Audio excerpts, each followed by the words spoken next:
And welcome to the Midnight Movie Club podcast. My name's Dan Hughes, and with me, as always, he's a Grumpy Lee. Hello, Grumpy Lee. Hello, Dan. Yes, Now, enthusiastic Dan. yeah, Yeah. yeah, that remains to be seen. Yeah, the reason why I'm grumpy. Oh, and he drinks a cup of coffee just to rub it in. It's tea. It's not coffee. It's too late at night for coffee. It's tea. So he's not even. He could drink coffee if he wanted to, but he's not even doing that. No. The reason why Lee's grumpy is because, well, apart from the usual reasons, is that it's 8:20 here in Queensland, and we were supposed to podcast at 9 o'clock. But of course, daylight savings kicked in and or done something or something somewhere. I don't know. Even though Queensland doesn't actually have daylight savings, so I don't really know how this all works. And yes, I was told 9 o'clock, so I got up at a sensible hour of 7:30 and was just pottering around. And then I got the invite, and I was like, well, I haven't had my oats, so no totes me oats for Lee. And I haven't had my coffee yet. And then Dan goes, well, go make your coffee now. And it's like, well, no, hang on a second, because we bought a machine that looks like it's from the Enterprise. And so it's like a half an hour kind of journey to make a cup of coffee. I'm not drinking it. Does it grind its own beans? No, we have a separate grinder for that, and it's a special grinder because it doesn't just, I don't know, it grinds instead of worry slices and dices. Right, okay. Yeah, it's designed so that it's the beans don't get, I don't know, it's bruised. It is ridiculous. There is a difference apparently. I don't care. Apparently, you can't taste it. You just piping hot and you stick 7 sugars in it. I know what happens. I know what happens in your house. Yeah, 7 sugars and full fat milk. You can't taste anything. That's it. I know, exactly. I might as well just have warm milk from the, well, not from the fridge, obviously, because our fridges cool things down here in Australia. But wow, it's all backwards over there. It is backwards. Now, speaking of backwards, your country doesn't seem to have the taste sensation that is popcorners. No, I was very disgruntled to find out that you can buy popcorners in the USA, but not in the UK. At least not where I've seen it.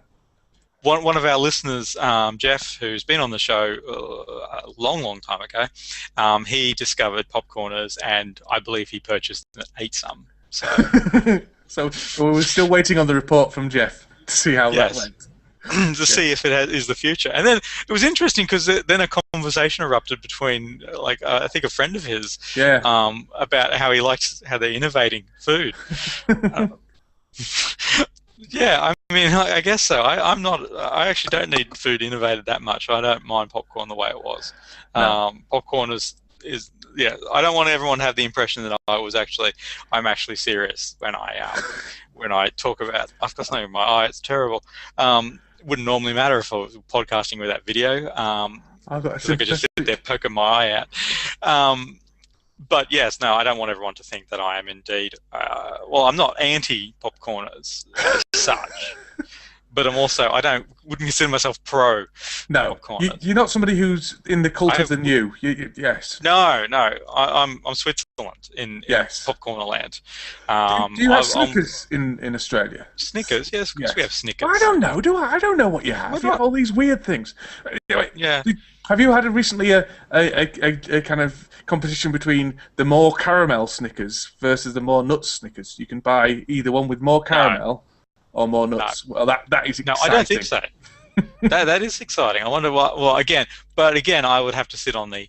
I'd have to sit on the fence on that. I don't know. Actually, I'm a more nuts kind of guy. So.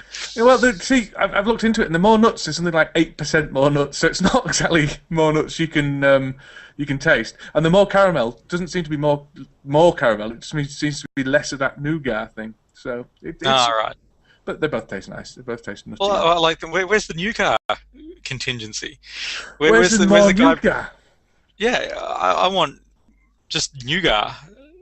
That's do you have a current trend of cooking shows going on over in the UK, like MasterChef and I don't know. I think MasterChef was originally ours, but I think there's a big trend for baking. Baking's gone massive recently. Cakes and scones and stuff. Oh, okay. Well, we have we have a few shows. So we have MasterChef and we have this show called My Kitchen Rules and stuff like that. And the current trend in it is deconstructed stuff. and I don't get that. I just, and we're not going to dwell too long on this, but it's like there was an episode a couple of weeks ago where they actually did deconstructed tacos.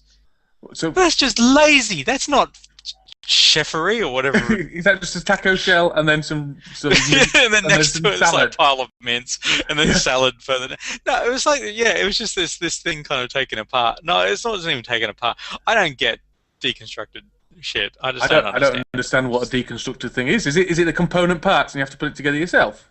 No. You don't even do that. It's like it's the flavors of the taco represented on a plate, but not a taco. Oh, right. So you've recreated. I think. I don't know. I don't really understand it, but they keep serving up that and poached pears. It's like everything's a poached pear right now. I don't understand. So, I do. You got me onto that because we discussed the culinary benefits of more nougat in our Snickers bars. So I don't understand. I don't understand what a deconstructed taco is. You'll have to look it up, man. You'll have to look at it. Not just a taco, just deconstructed stuff. And to me, that's not. I don't know what chef. What is the word chefery? Cooking. I don't know, culinary. I don't know. It's to me, it's not that. It's to me, that's just lazy. That's like, oh crap, we couldn't put something together. We'll say it's deconstructed. I don't know. But apparently, it's all the rage. So yeah, well, I'm gonna have to look it up because I just cannot. As I say, it's stressing me out. Just look up deconstructed. Don't look deconstructed taco up because I don't know if that's necessary. That was just an example I'm using. But deconstruct. Don't even look it up. Actually, just don't. I'm not gonna look it up now. If you go to a restaurant, someone's like, if you went to a restaurant and someone brought out a menu and you saw the word deconstructed next to something, so deconstructed BLT or something. That's not going to happen because the only restaurants I go to, you have to get up and get your food from the bar, and it says all you can eat. Yeah, well, that's the only ones I'll go all you to, can eat, deconstructed everything. Yeah, all you can eat deconstructed postmodernism. I'll go and scratch my beard. Which is why I think you're grumpy. Actually, I don't think it's anything to do with coffee. I think it's you've shaved your beard, and like Samson and his hair, it's made you into a grumpy non-geek, a grumpy straight person. I was really. Is that what we're doing? No. Well, I every once in a while I like to change and stuff like that, and it's interesting because my wife actually doesn't like the clean shaven. No, nor does mine. She's not keen. She likes the shadow, the 5 o'clock shadow thing. In saying that though, it'll be 3 more. Like I shaved last night. It'll be another 2 hours or so, and it'll be back to beardish. So it's not like it's clean shaven to me is a very relative term because it just it eases because you're that manly. You're that manly. It is. Well, there's very few things I do extremely well, but growing facial hair seems to be one of those things that the great pumpkin of the universe decided that, Lee, you shall grow beard quickly. I was like, well, could I be good at maths? No, you get one thing. Get one thing, Gandalf. Yeah. Well, no, and that's the thing. It does, but it doesn't even do that. That's the bullshit. It'll go to a certain length, and that's the end of it, and then it just goes nah. Just wallow. Yeah. So the gift that I was given by the universe was that it will grow initially very quickly, and then stop, and then not do anything. So so once it goes past that initial phase, then you've got like a good 12 months worth of, if you want Gandalf land. Yeah. Well, not even Gandalf land, just like a beard, so like a lumberjack. I've got all sorts of filthy jokes running around my mind now, but because it's a podcast, video podcast, it feels wrong to say them. Yeah. I know where you're coming from that. Yeah. So, everyone at home, blush accordingly and pretend you heard Dan's thing. I heard on another podcast the other day about 5 o'clock shadows that term was an invention of the razor industry in order to guilt people into shaving more regularly. So there you go. Oh, that's interesting. Yeah, it's interesting. I wish I had more facts, but I don't. I just had that bit of fact.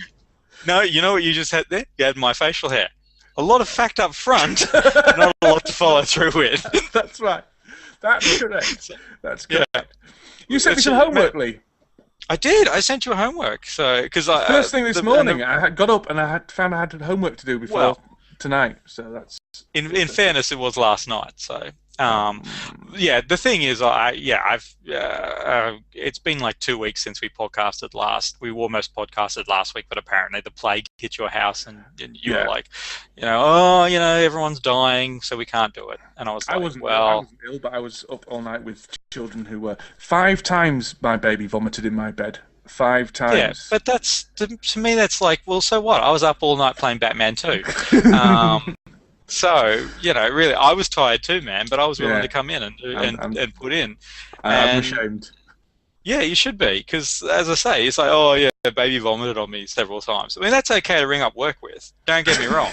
I had to go to work the next day, mind you. Oh no, you should have rung that up. Yeah. That's look. The sun turns funny out the front, and I bring up work. No, I can't come in. You work for yourself, Lee. You work for yourself. Well, now I do. Yeah, now I do, but I used to, which is probably better for them actually than me. So yeah, no, it was like, Trey said, I got a headache. I was like, oh, well, I'll stay home and look after you. I can take a Panadol. Get relief. No, just take the Panadol. Like, get rid of that headache. But I'm bringing work now. I can't come in. Wife's sick, very sick. Yeah. So it's the third party damage is always because you can ring up and say, oh, I'm sick. And you can get away with being seen at the supermarket because you're going to get stuff for your wife and things like that. Yeah, exactly. But but you can only do because then people start questioning. Now, fortunately, I am a sickly person. Yes. I'm in bad shape. So I had a run of oh look, I'm sick, I can't come in type of thing, and it was fine. It was legitimate. I actually was sick. And when someone would say, Lee, you're sick a lot, it's like, yeah, well, I'm actually because I'm not well. And people would go, okay, fair enough. But if you're well, you can't just be going every second week sick. Man, you need to eat some vegetables or something because you're not well. And it's like, well, okay. No, I'm not sick. My wife's sick. She was up all night throwing up. Oh, okay. Well, off you go. And then, if you've got kids, I assume that's a double bonus. So. Yeah, although you only get, after spot, you only get 3 of those days a year, so you need to use them wisely. Oh, really? You only, okay. You only get 3 care relief days a year. Oh, yeah, but you... Okay. Look, I've been on the internet forums about emigrating to Australia, and all of them say that you've got a culture of work-shy laziness, and using sick days like you're entitled to them as holidays. They do. They really. I remember when, particularly I know one organisation that has unlimited sick leave. Really? Unlimited. I mean, in fairness, if you've clocked up 8 days in a row, they want to see a doctor's certificate. But you go out and get your doctor's certificate, it's gold. Like it's one of those Willy Wonka gold tickets. You just run around the halls going, not coming into work because I'm sick.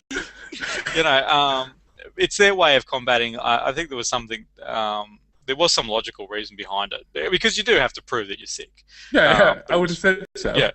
Yeah, I have to prove. I have to self-certificate after 3 days, and then doctors after 7. Doctor's note after 7.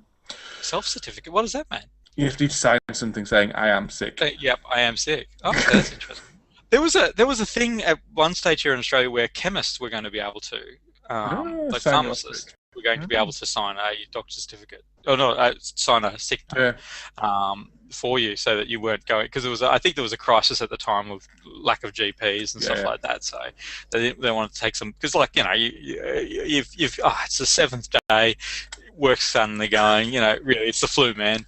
You can't just take some Codral and just come in.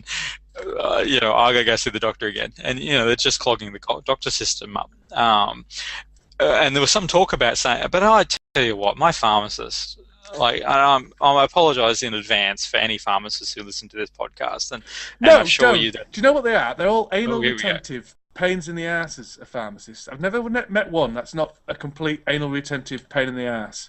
To be honest, you got signed for this. Oh, you're not allowed to steal medication. Blah, blah. Disgraceful. Well, do you have a pseudoephedrine problem in the UK? Do you guys have to? I don't know what that is. What? What? Pseudoephedrine. No, I don't know what it is. It's the stuff in it's like this. It's the stuff in like cold and flu to decongestive. Right? No, not that I'm aware of. I don't think we've got a problem with Okay, that. cool. Well, they make crack out of it anyway. Oh, right, okay. Meth. No, the meth. They make meth out of it. So if you get it, so what they did in Australia was to stop people from making meth because we had a massive meth problem here in Australia. What they did was they said, we're going to put the stuff that works behind the counter. Yeah. And if you come in and ask for it, then we're going to give you because you'll be sick too. That's the other thing. Like, you don't even want to be out in society because you're terrified someone's going to stab you because you're at your lowest point. You're sick. And there's loads of people with meth problems running around trying to make. There's lots of people with meth problems. Yeah. And you go up to the pharmacist and you say, could you please give me the Codgels day and night pills? And they go, yep, no problem. Here's the new one that doesn't have the proper drug in it. And you go, yeah, I really want the other one. They go, oh, well, what are your symptoms? And they just hook into you. And then you make you feel bad, and you're going to hand over your driver's license and shit, and they'll take that down and blah, blah, blah. And then they still may or may not, at a whim, not let you have it. Yeah. And it's just a biggest load of crap. Yeah. Well, that's the way it is in Queensland anyway, so, yeah. But we could talk about deconstructed food and drugs and pharmacies all night. day. We could indeed. But we have homework to get to. We do. I've got my homework here. Got my list. Can I just say, as a side issue, I promised myself after last week that we wouldn't ramble. I thought last week was good. I enjoyed the rambling. The ramblings is what I find most valuable, personally, but still. I think the end suffered last week. Well, it always suffers. We didn't know when to people let go. People stop listening well before that. Oh, that's true. Don't worry about it. Yeah. No, I'm not. Oh, one thing. So semi-homework. I promised that I would wear the War Machine mask briefly on air. So hang on a second.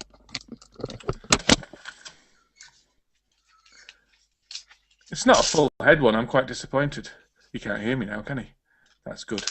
He doesn't know what I'm saying. Look at him. The little shitbag with his War Machine mask. I think he's so clever. And I really, really like Lee. He's excellent. Shut up, I can listen to this later. Can you still hear me? I can hear you, yes. You sound like someone in a War Machine mask. Yep. Excellent. Yeah. That's how I should do the podcast from now on. I did say, I said that I should do it in costume from now on. So I'm a little bit disappointed it's not a full head one. Well, you know how much that would have cost? I bought this at the supermarket. It was like frozen peas, War Machine mask, Panadol. Very good. Yeah, so there it is. So I really like. Actually, I think kids are very lucky today because I remember when we were growing up. I'm going to take it off because I'm just going to take it off. Yeah. Can't hear me again now. See, we can say anything we want about him, and he's back. When we were growing up, remember masks that we had when we were growing up? That really thin plastic, and they had like an elastic strap behind them. Yeah, and it was like a hole punch. Yeah. Oh yeah. And like breakfast cereals used to give away like cardboard masks on the back of their boxes and stuff like that, and you'd be embarrassed. But now it's like, I don't know if you can see this, Dan, but it's like it's got Velcro and it was nice. Velcro. Apart from that, but it's also, look at this shit here, this eye socket stuff. It's like a proper rubber mask type of thing going on in there, and it's like I don't know what those metal bits are there. I don't know if you can see the two metal bits. They possibly may be magnets or something driving into my brain. They're probably tracking devices. Oh, no doubt. So kids are lucky today. I think it's gone 15 minutes since I've said that. So, although they don't get toys in cereal boxes anymore. No, because isn't that because they used to choking on them? Yeah, possibly. I don't eat them. That's the easiest way. Yeah. Oh, look, it's natural selection, isn't it? Now, the homework that I gave you, Dan, was, well, I guess we'll start with the trailers. We used to do this a bit, where I used to, and people could suggest trailers, so certainly please feel free to suggest trailers for us to watch and get an opinion on for next week, because, we didn't get any comments last week. No one last fortnight and at all. less views on the video, and we've got no audience today. Have you noticed, Lee? There's a distinct lack of other people. We did, yeah. We Yeah. did. I know Aryan won't be here for another until 9 o'clock, so because there was a big ballyhoo about that, and then and we were like, no, it's this, and he's like, oh, and he made a mistake. He dared make a mistake on the internet, and Dan went after him Oh, like a okay. bloodthirsty, I don't know what. That bloodthirsty Yeah. jackhammer. That's what I went after him. Anyway, come Yeah. on, come on, Sorry. come on. Oh. Iron Man Oh, 3. now he wants to be professional. Iron Man 3 trailer. Yes. What do you Hey, I think? tell you what, Lee. This looks good. Yep. That film looks good. It looks quite dark. It does. Yeah, and I think it looks bring all those armors in. They've actually like at the end of the trailer, you see all the different armors kind of remotely controlled and stuff like that. I think it's really clever because they've actually got like the Hulkbuster armor and the Centurion armor. There's a bunch of different. And if you're an Iron Man reader, you understand what I just said. If you're not, then Centurion armor means nothing. But never mind. It's an interesting way of getting all them out of the way. Right. Because everyone's like, oh, when are we going to see the Centurion armor? Or when are we going to see the Hulkbuster armor? It's like, well, there they are. All of them. In one hit. Just buy the Blu-ray when it comes out, hit pause, pick them out, don't care. And that's clever. I think that's actually clever. I hope that they, from what I'm getting a feel for the trailer, I hope that they're going to follow on from Avengers. So the disaster that was the Avengers kind of, when the things were coming through and attack the city. So it's it's a massive kind of attack on Earth type of thing, which would change the fabric of society type of thing. Yeah, I agree. The one downside to it is the thing I enjoyed about Iron Man and the Avengers and Iron Man 2 to a certain extent is the lightness of it. You don't agree? You're shaking your head. Not Iron Man 2. Oh, not Iron Man 2. No. I know you didn't like Iron Man 2, but they had a lightness to them, not a shallowness, but a lightness. Yeah. And this looks like it's definitely going down the the Batman route of tortured hero. And I know Tony Stark has his tortured moments, and I know this is obviously exploring those, and I've got no problem with it really. It's a shame because the thing I was getting out of the Marvel stuff, as opposed to Batman franchise, basically, is that hooray! The jolliness really of the Avengers. Yeah. And it'd be a shame to lose all that. Now, I think one film you can't judge if we're going to lose that or not. So I'm not really complaining. But and this is obviously an attempt to develop Tony Stark's character. But I see how many more have they got of them? That's the thing. It's like to me, it's like how many more Iron Man films have they got left? Like Robert Downey Jr., they can make them every 2 years or something like that.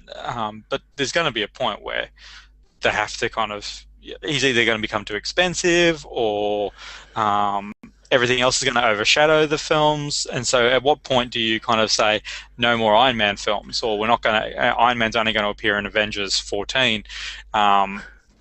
And we're going to focus on Ant-Man and stuff like that because Robert Downey Jr. is really expensive. Well, not that I think that he necessarily is, but I don't think he ever will, because if you remember, he had a career and then his career died, and this is a resurrection of his career.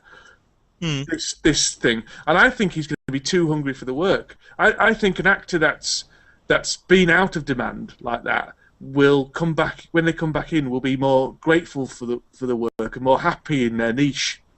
Well, I guess, but I'm thinking almost even from a creativity point of view. Yeah. And the reason why I was leading to this is, at what point do they kind of say, this is the big trilogy for Iron Man? Like, is this third film their big hurrah, or are they going, you know what, we've got another 3 of these in us, so we're going to do another big trilogy type of thing? I think it will depend on how much money this will make to the box office. I think that will be all they'd be thinking of. I don't think it'll have too much drama, actually. I don't think it'll have too much problem at all. I agree. I think that's just gonna. And that's why I think it's going to get sweet Avengers money.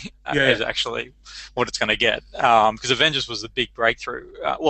Iron Man was the big breakthrough originally, but I think Avengers has brought a lot of this mainstream viewers. It was certainly the biggest film last year. So certainly was. I think the films that will get more of the sweet Avengers money are Thor and any potential Hulk fit. In fact, any other. I think Iron Man was the one that might have carried through from the love that was felt for the first film. But I think Yeah, Thor yeah. 2 is going to be bigger than Thor 1, and Oh yeah, definitely. Yeah. that'll be due to the Avengers effect. So. Also, they're doing interesting things with Thor too. Like they're approaching more of a Game of Thrones style look and feel for it, which I think is probably the smart move. Like Yeah. I don't mind Thor the first film. I don't mind that at all. Carrying that on though is probably going to be harder. Yeah, I think Thor on Earth is going to be a little bit limited, especially when you can have him back in Asgard and then Yeah. do Earth stuff with other heroes. I think that's a sensible move. I quite like him on Earth. I enjoy him as a character, fish out of water stuff. I enjoy that, but I think the sensible move would be to have him in the one unique place that he's able to access type. So your major concern is that they're going to go too dark with Iron Man 3, and that brings us probably to our... Oh, sorry, you had more to add to that? Well, yeah, only in that Thor looks darker as well. The new Thor looks darker as well. But yeah, that brings us nicely to the Superman, the Man of Steel. This looks boring, Lee. Really? Yeah. You didn't like it? You didn't... Oh, wow, okay. We're going to disagree on this one, because I'm actually... I didn't want to... I really... I found it when I heard that Zack Snyder was doing Superman, a reboot of it again. I was like, I really don't want to get behind that. I'm really not interested in that kind of whole thing.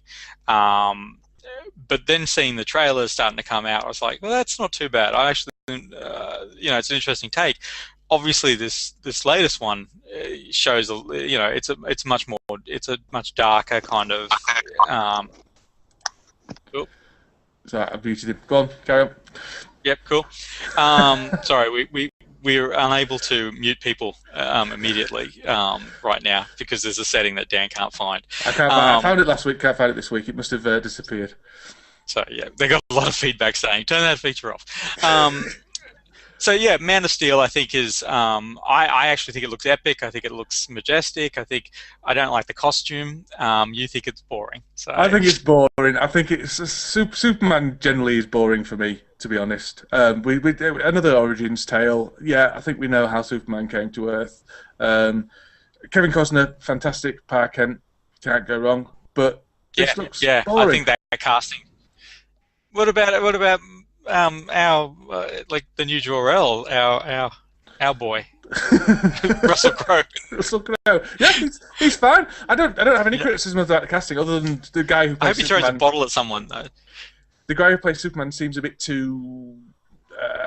I don't like his Dawson's head. Creaky. Yeah, I don't like his head. His body's fine, looking at it, and he looks all right with a beard.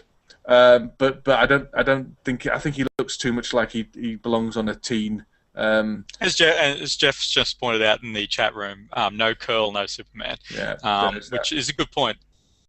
It's an iconic thing, but my big objections to it all is the costume. I just don't like the costume. I don't like there's no Superman symbol on the cape. I don't like that he's not wearing the red shorts. The thing with the costume is, and this is something that I'm surprised that artists, the professional artists aren't kind of arguing this in DC Comics, and I'm surprised that the people who made the decision. But the reason why he's wearing the red, underwear, kind of apart from the jokes that everyone does about it, it serves a very important purpose because it breaks that costume up visually. Yeah. When you're kind of looking at the costume, that actually it adds a break to the costume and adds texture to the costume. Does he have his red boots on? He does have red boots on. Good. So basically, he's got a onesie, a blue onesie, and it's got this weird kind of almost Wonder Woman-esque kind of wings, like gold wings, where the belt is. I don't know. It's an odd. I think it's an odd choice, and a lot of the texture stuff. I'm not kind of, it's they're over texturizing some of these costumes. But that's a trend with all the superheroes, isn't it? All these textures. Yeah, Spider-Man. definitely. I'm thinking Spider-Man. Yeah, Well, and not that I minded the Spider-Man costume, but you know, Spider-Man did it, and then everyone's kind of gone, well, we need to do that too. And you look at the Batman costume, you know, a lot of kind of stuff all over the costume to make it textured.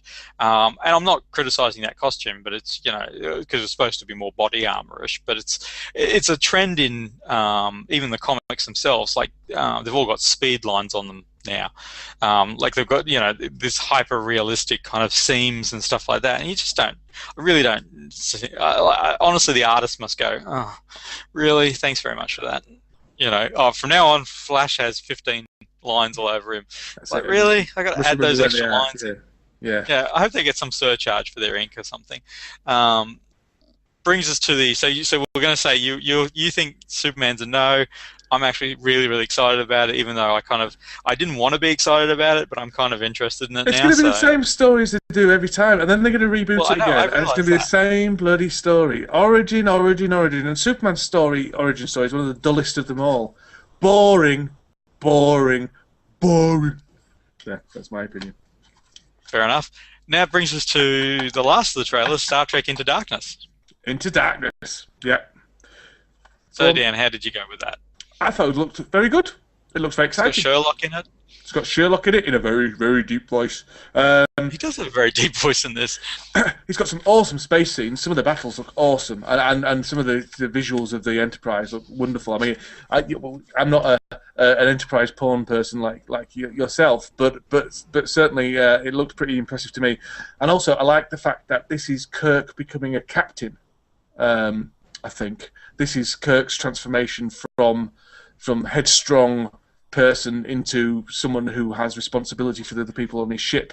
That's the impression I'm getting from the trailer. Yeah, and I think you're probably right. The only thing I have an issue with that is, and I don't know what, like, the Horatio Hornblower. I didn't read any of the Horatio Hornblower, which I saw a couple of books. I saw a couple of TV shows. I didn't know that was anything to do with it. Why has that got something to do with it? Kirk was based around that character. Oh, okay. Now, the reason why I bring that up is because from the impression I was getting from the trailer, we got a very self-doubting Kirk. And I have a lot of drama with that because we haven't seen Kirk self-doubting it before. Like, this isn't Shatner's Kirk. And I don't think it's a great thing, because the whole thing was Kirk as a hero or as a leader was because of this level-headed. The reason why he's the youngest captain is not because he's some hotshot or blah blah blah. It's because that he is Captain Kirk. He does what he does. Yeah, but he was a hotshot in Star Trek, wasn't he? The first film, he was a hotshot then, and I think he's going to come up. I think he's going to start the film arrogant, have his comeuppance, and then learn to be a leader of men. It's interesting because, again, there was a scene in original Star Trek where they talked about someone from Kirk's past, I think Gary Mitchell maybe, talked about Kirk being a bookworm and always so serious and blah, blah, blah.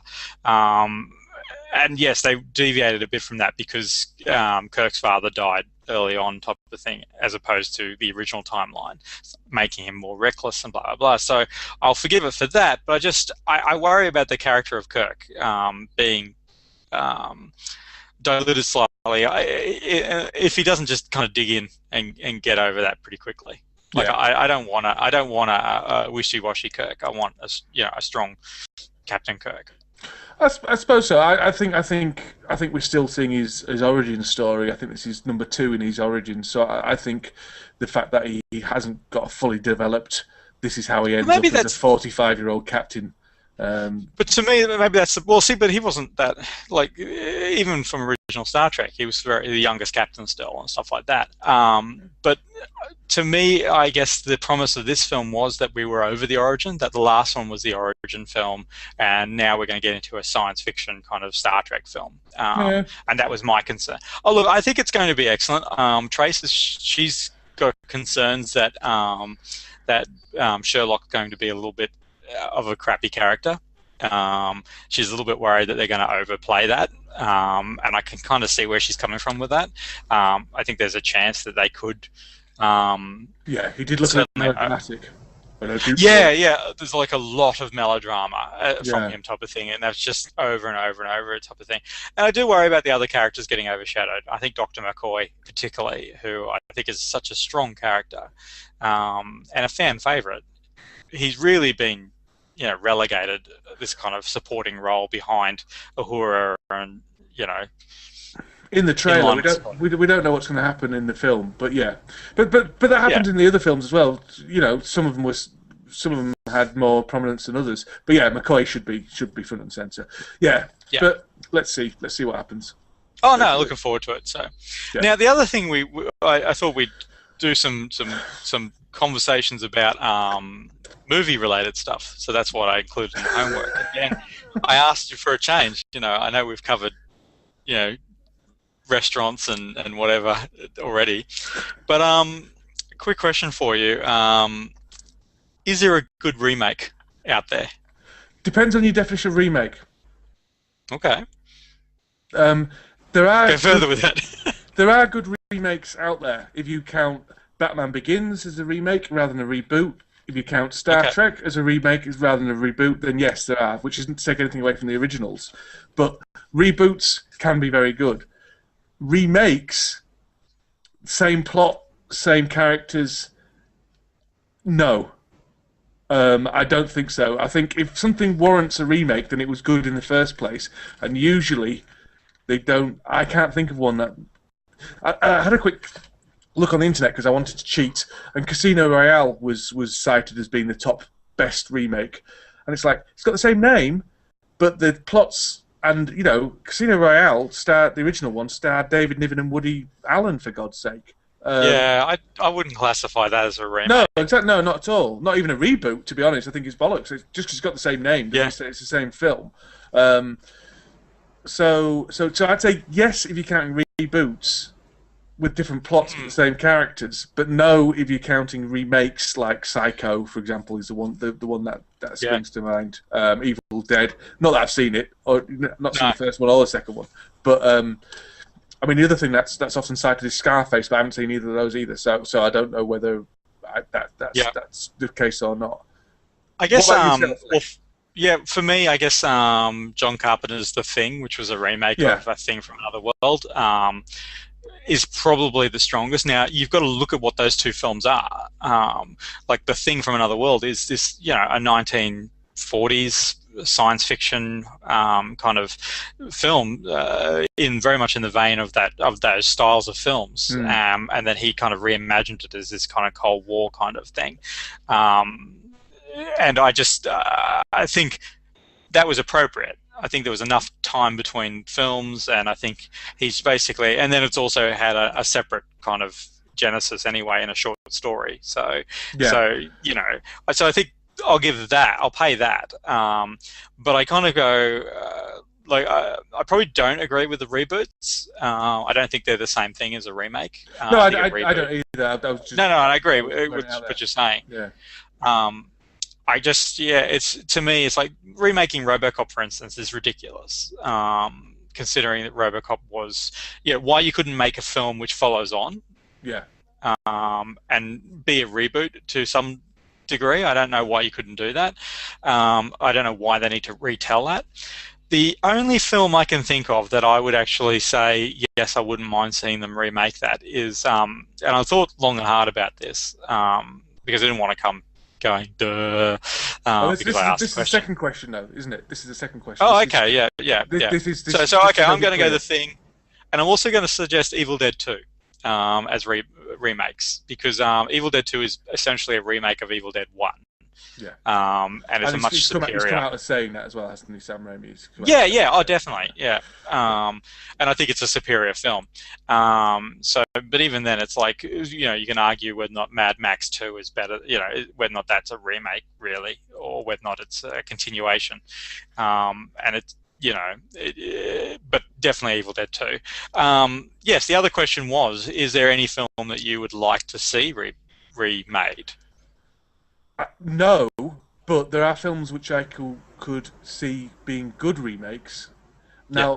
Now, the one I've got down here is Twins on the Arnold Schwarzenegger theme.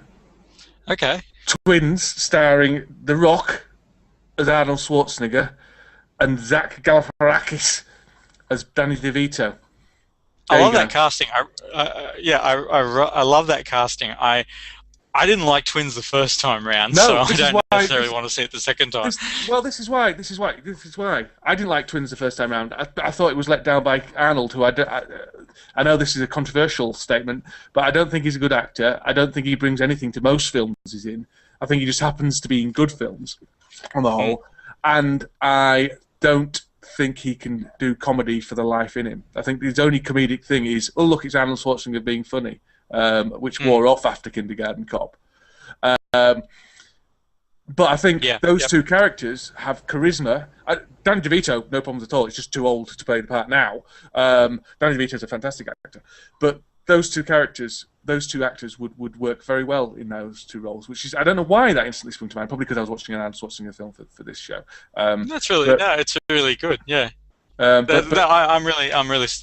actually shocked, Dan, because I've just got a vague film reference, and that's it. And you've actually gone casting, and actually gone deep on this one. Yeah. So I think I would be see a better that. I mean, I film than the completely see original. that. I think. I think it definitely would be. Yeah. So there you go. Yeah. I mean, The Rock alone would be. The Rock elevates every film he's in, I'm afraid. Yeah. Yeah, he does. No, he certainly does. He certainly didn't hurt the last Fast and the Furious film. He won't hurt the G.I. Joe film, which is currently out. No. Tooth Fairy. He's very good in Tooth Fairy. I'm sure he's fine. That's the thing. He was better than Larry the Cable Guy, Tooth Fairy 2. Let me tell you that much.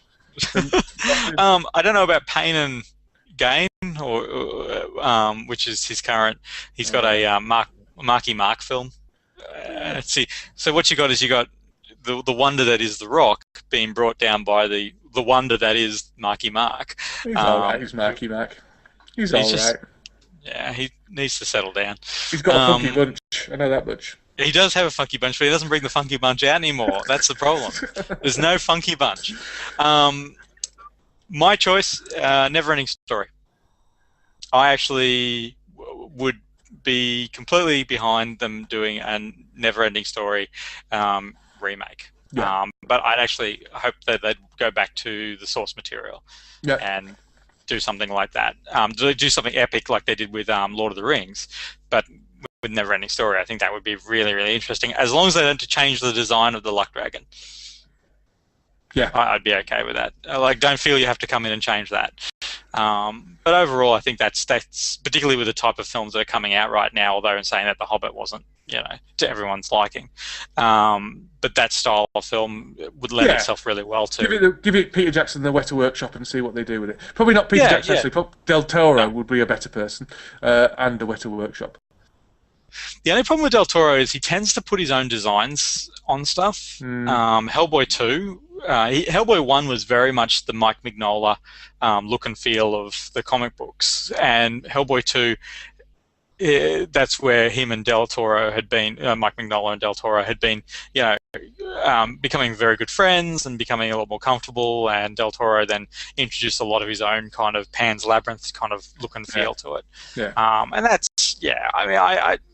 that's the only thing I'd be concerned about is him doing that. Although I was just thinking of someone who does children's films poignantly. Not that he ever does children's films, as far as I'm aware, does he? But you know what I mean. That fanciful. Yeah. I don't know. Yeah. So that's good. Not as good as my Twins one. Twins was that's gold. We can do all Arnold's comedies with The Rock.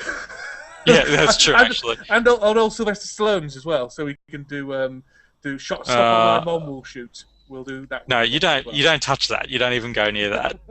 Just leave that where it is. Not great. Now, speaking of Arnold Schwarzenegger, we watched. Stop. Jeff says Star Wars prequel trilogy. There may be more as a reboot than a remake. I did think about suggesting that, Jeff. That was one of my considerations. What about the news that they're going to make a Star Wars film every year? Every year. I know. That's going to hurt. That's not going to end up well. Well, there was a problem. Star Trek suffered a oversaturation point at one stage where they had films, they had 3 TV shows going, and people just got over it. Yeah. And like Next Generation was really well rated when it was out. Deep Space Nine did okay. Voyager did abysmally. Now, Voyager had a lot of problems, but the problem was one of the big problems were simply another show, really. Yeah. Yeah. And I'm worried that, but I'm also worried about. So you have the trilogy, like the follow-on trilogy, which, to be honest, and Harrison Ford is not a young man. And I don't wish ill on anyone, obviously. But I mean, he's at that age where you kind of, if you hear that that actor has passed away, you don't go, "Oh, geez, that's young." You go, "Yeah, he had a good run." Yeah. So I think if you're going to stretch something out 6 years, you're asking for. He's going to be well in his 80s. At that stage by the last film. I think just sensibly, you need to start looking at that and going, well, how are we going to manage that? I'm sure right now, they we're will very be. lucky. Well, I hope they are, because right now they're very lucky. They've got the three main kind of cast are still alive. How Carrie Fisher is still alive, I don't know, but she is. Actually, I'm really, and again, no disrespect to the woman. She's been through a hell of a lot in her life. Although she is, rich, so. And a lot of it was self-inflicted. Yeah, so let's okay, so let's temper that kind of respect with no, you didn't have to do all that either. She just doesn't look like Princess Leia anymore. I don't know if you've seen her recently, but she got like a lot of Drop Dead Fred. Yeah, she got a lot of Botox going on and a lot of. She looks kind of scary. She looks like one of the scary old women. Right. Yeah, and I'm a bit worried about how they're going to have that conversation with her, of saying, okay, don't do that to your lips right now because we need to deal with that. And I don't know whether makeup can fix, years of a ravaged life type of thing. So she's got to, I don't know. I don't know what they'll kind of do with that. But as Jeff's saying in the chat, if they're more than secondary characters, more than cameos, even by episode 8, then we'll be surprised, and that's very true. Yeah, no, that's true. But I mean, again, still, I just don't. The idea of diluting the films. So I go from episode, what's that? 7. Yeah, 7. Episode 7's the next one. Well, 7, I think they'll 8, do 7, 8, 9, and then they'll go to the Old Republic, the New Republic. No. What they're doing is it'll be 7, then a spin-off film, then 8, then a spin-off film, then 9, and I just think that's. Yeah, I don't know if that's a great idea. Yeah. Because 7, then Ewoks, 8, then droids. Yeah. Well, it'd be like watching Lord of the Rings. The first Lord of the Rings, then I don't know, some other, dwarf shit. Then watching a the Two Towers, the Council of Elrond. yeah, that's right. It's just I don't know. I think it's a long time to wait for the. It's like the Harry Potter films type of thing. If you put them every second year, then we'd only be halfway through. And but people are still very excited about the Star Wars films, and they'd live through the prequels. So they'll keep milking the cow, but the thing is, they'll try and keep the cow as healthy as possible as well. So we can just hope they've got a good vet. I give it 4 years before you see franchise fatigue. Because they're going to have a TV show too. Exactly, a live-action TV show, aren't they? And then they'll still be pumping out the cartoons, I should imagine, and the toys will be there. Yeah, they killed the Clone Wars. They killed the Clone Wars because they didn't want to dilute. It's like, seriously? Okay. I think it's an interesting strategy, but it does have money written all over it, doesn't it? Yeah, it does. But then again, that's what business they're in, making money. So and I think a lot of people have pointed out that they're going along the Marvel route, but I think they're two different properties, 100%. Yeah. Because I mean, the difference between the Marvel characters and Doctor Strange versus Iron Man, two entirely different films. And Marvel has a history of lots of characters, and being able to pick and choose between them. Star Wars hasn't got that history. I know there are lots. Yeah, I know, but I'm I mean. Looking forward to that young Greedo film. Greedo coming through the academy, not hitting anything. Yeah. There's jokes there as well about shooting first in his conception, but again, video chat. I can't bring myself to make them. So look forward to what's that after episode 7, Greedo's rising. I Predator. think Greedo will be. What's that? Predator. Predator. Okay. Yeah. Cool.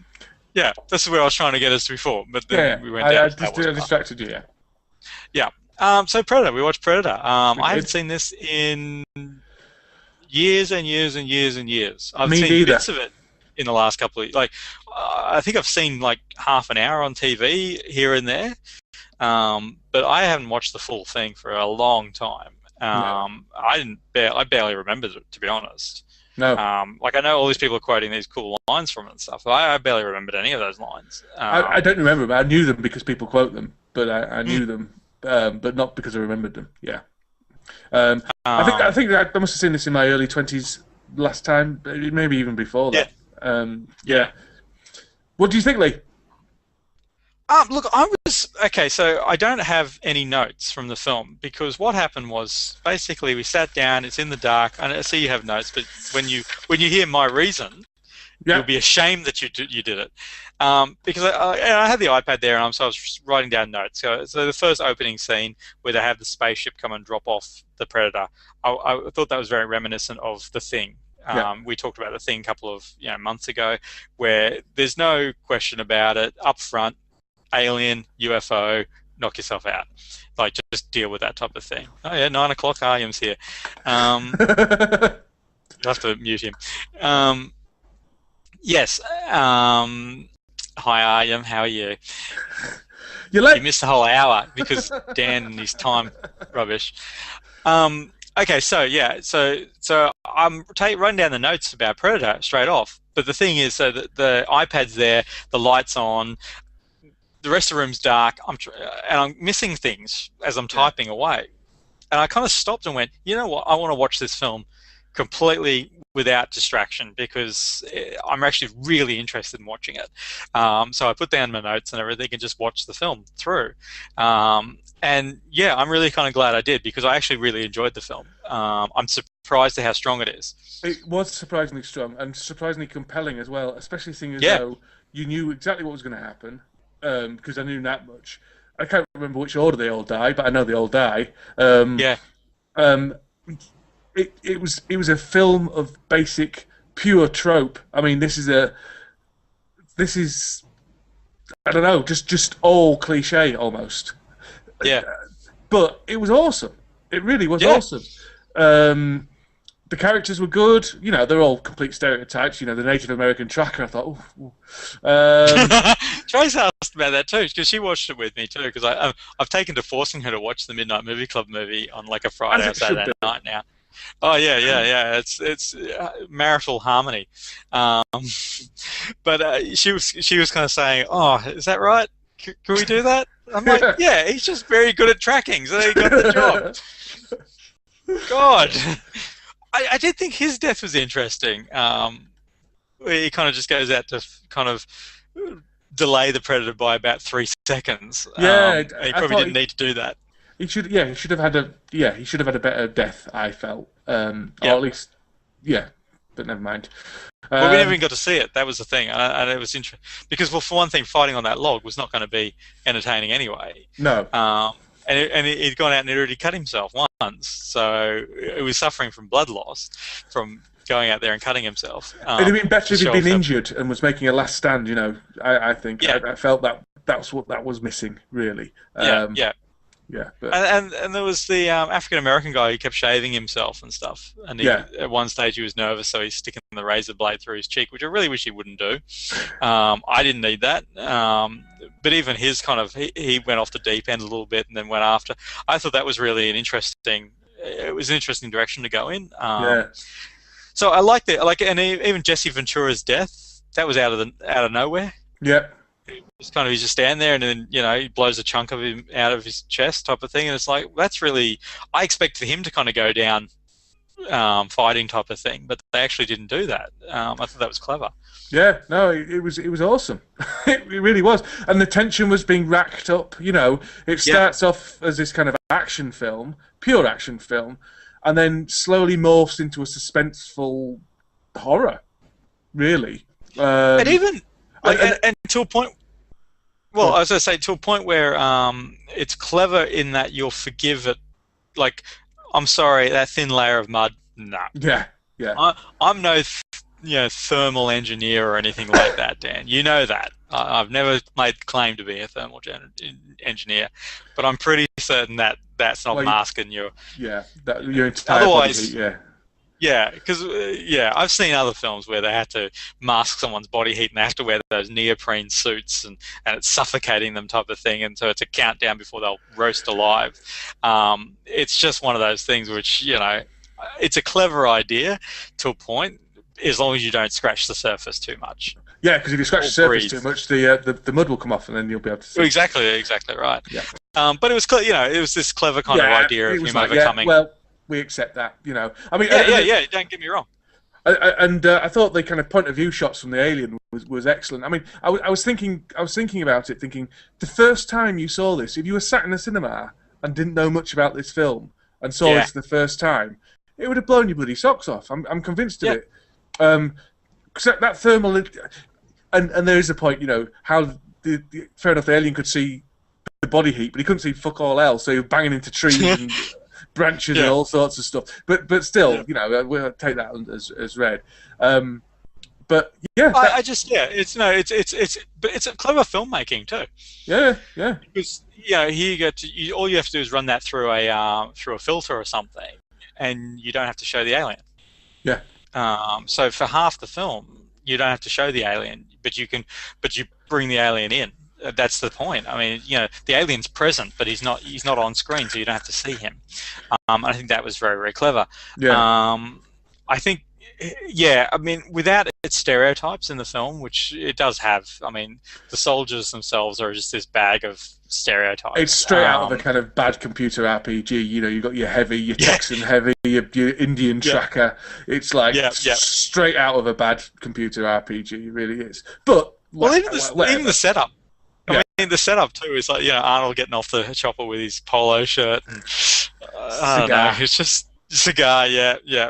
And it's like, the best of the best of the best type of thing. Like, yes, but we only rescue people. That whole kind of setup, I'm like, that's fine. But then they just go, you know what? We're just moving quickly through this. Yeah. Like, what do we care that it gets to like Carl Weathers' character? It's Carl Weathers, isn't it? I think that's Carl Weathers. I don't know. I'm thinking someone. The CIA guy. The CIA guy. He's there, kind of. Oh yeah. There's this whole subplot about Apollo Creed, isn't he? Yeah, Apollo Creed is the name I was looking for. Yeah. So there's a whole subplot there too. The CIA kind of doing something bad. Yeah. But it's like Yeah. Well, it's like you get a little sheet when you start watching the film, and you go, right, this is so you don't have to think about anything. Yeah. Tick this when it gets there. CIA, something shady. Tick, Texan. Tick, Indian tracker. Tick. Yeah. They're fine. These are conventions. I mean, to be fair, it may have. Well, no, it didn't start with this film. But some of those conventions, I mean, Predator's a very influential film, so some of them may have started with Predator. I don't know, but I doubt it. Yeah.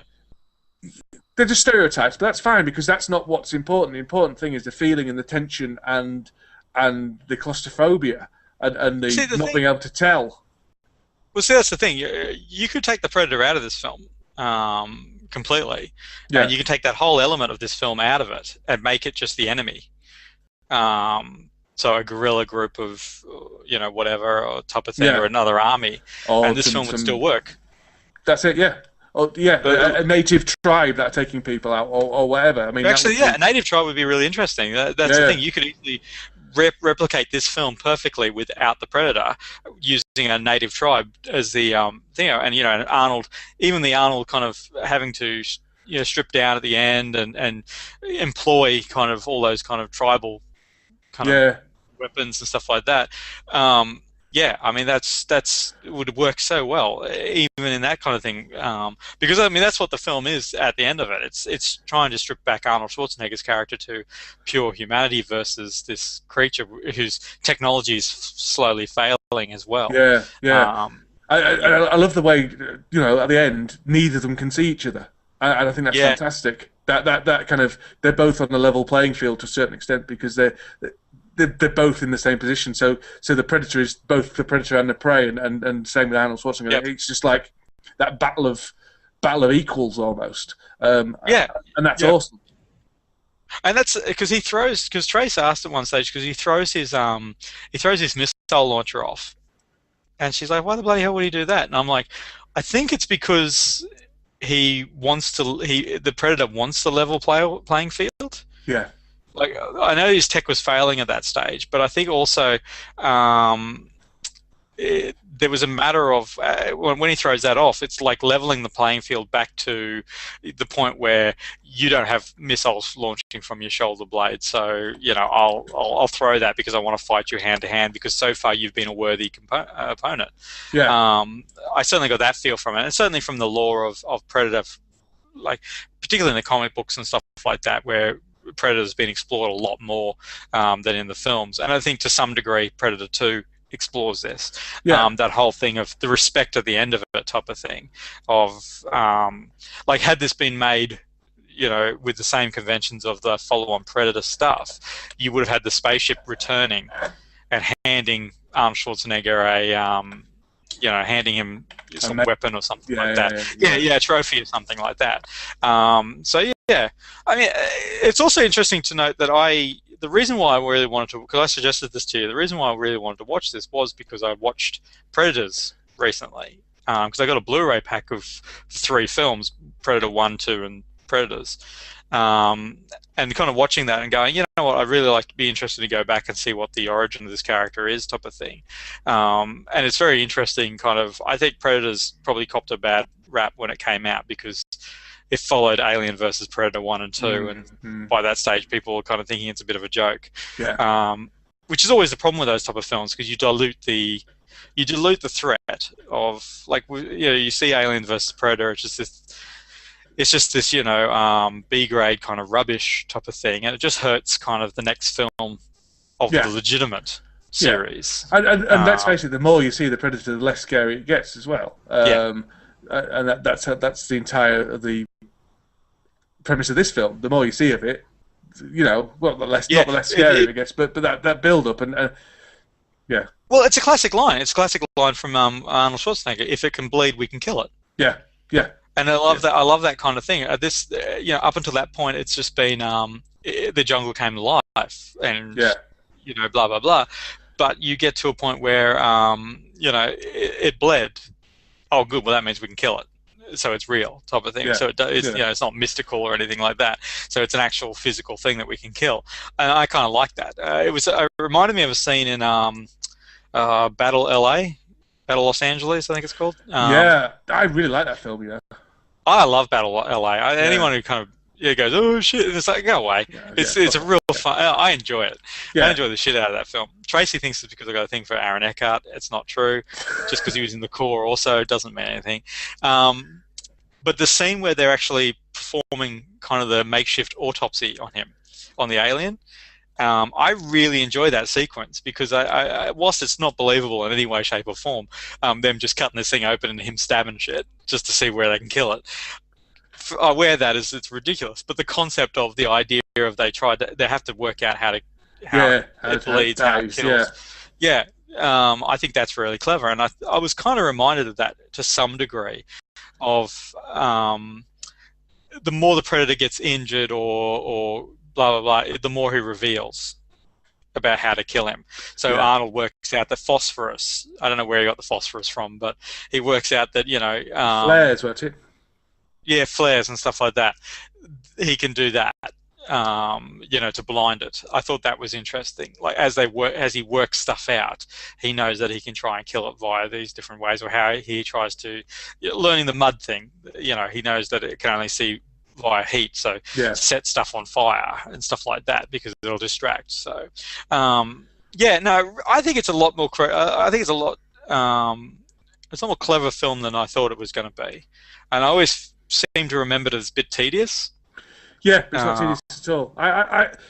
I've frequently said Predator 2 is a better film than Predator. Frequently. I've said, of the kind of arguments of which sequels are better than their originals, I've always go, Predator 2 is better. and I'm not saying I don't enjoy Predator 2 because I really do enjoy Predator 2. I think it's a good film, but this is a better film. Yeah. It's great. Yeah. I mean, it's gone filmmaking school, this one, hasn't it? Yeah. I mean, that's the thing. Predator 2 is about serving up the Predator in a city environment. It's about Gary Busey thinking he's actually chasing an alien in real life and them just filming it, and that's great. But at the end of the day, it's not treading new ground. It is actually following that formula of the first one, and the first one's a trailblazer. I mean, it's an exercise in tension. It's an exercise in oppression, as far as how oppressive that jungle is, and how not knowing where this creature is, and it's just picking you off, type of thing. I think it's a very clever film. I think it probably deserved better sequels. Not that I'm dissing Predator 2, because I'm with you. I agree. I really love Predator 2, but certainly didn't deserve the Alien versus Predator films. No, I mean, but to be fair, that's not the filmmaker's fault as much as the fans' fault. No. I mean, the fans are going, give it us, give it us, give it us, basically. And it's like, you do know kind of it's going to, it's a bit like Alien, isn't it? Alien, and then Aliens, fantastic. But by Aliens, you've gone from the one bad monster, the perfect killing machine, to shit, there's tons of them. We've got lots more guns. And we and we mow them down. And we mow them down. So that individually they're less scary. And then so you the can never next go film, backwards. you go back. Yeah, the next film you go back to an individual creature. It's hard to present the same scenario then. I don't mind Alien 3. A lot of people, everyone hates Alien 3. The director's cut of Alien 3, I think, is a really strong film, taken on its own. A lot of people have complaints about Newton and what's his name, Hicks, being killed at the very start. I have that complaint, yeah. I know you do. I don't get it myself. It doesn't really worry me, because it's what they were trying to do with Alien 3 is strip it back to this one-on-one kind of scenario, even though you've got the inmates and stuff like that. But in my mind, it gets damaged by the fact that Aliens has diluted the alien. And not, maybe they should just never have made Alien 3. That's the thing. I think Aliens was a perfectly good. Well, it's a very, very good film. I'm not. No. But it's not my preferred one, though. But once it's out of the box, it's out of the box. You know, if they'd made Aliens and had 3 aliens, then okay, you could have perhaps stuffed that alien back in the box and just had one next time. But when you've got 70 billion and then a big queen and all that shit, you just can't stuff all that back in. But could you do Aliens with I wonder whether or not you couldn't do Aliens with the one and then have an extra one at the end type of thing. You still could have had the Marines, you still could have had the Outpost, you still could have, it could have become a cat and mouse game within this building type of thing, as this alien's getting smarter or something like that. And that would have still been a really cool film. It would have been a cool film, but it would have been a horror film, not an action film. Whereas Aliens was an action film, wasn't it? Yeah, it did. It removed the horror from Alien. See, but that's the problem. Alien was a horror film. Yeah. And Alien should have been, the sequel to it, possibly in my mind, should have been a horror film. But it wasn't. It was the action film where you are removing that kind of thing. It was a fanboy response, is what Aliens was.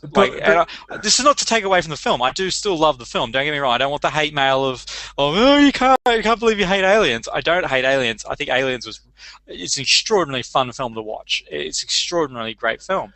But in terms of the franchise storyline, it damaged it as a franchise. Yeah. But I would have been happy with that as being the end.